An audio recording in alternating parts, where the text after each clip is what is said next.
একদম পুরা গ্যাং ধরে ফেলতে আমরা সক্ষম হয়েছি। টোটালে পর্যন্ত অ্যারেস্ট হয়েছে 12 জন।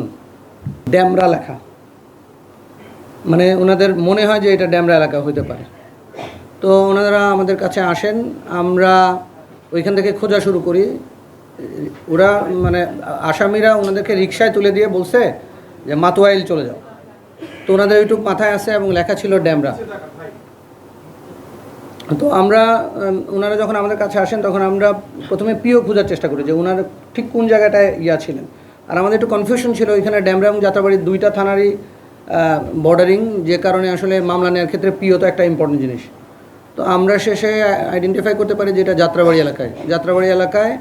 তারপরে আমরা আমাদের মতো করে তদন্ত শুরু করি।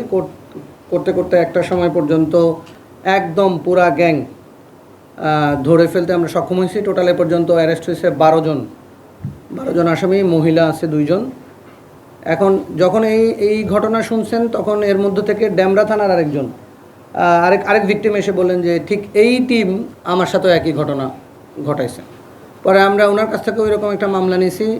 এখন আমরা এরকম আরও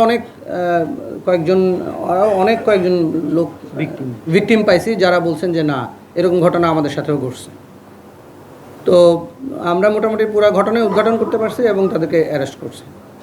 এইটা হলো 2 মামলা মিলে আমাদের টোটাল অ্যারেস্ট আছে 12 জন। এখন আমরা তাদের এই যে লেনদেনের পুরো বিষয়টা, তারা অনেক দিন ধরে এই টাইপের কাজ করে যাচ্ছে।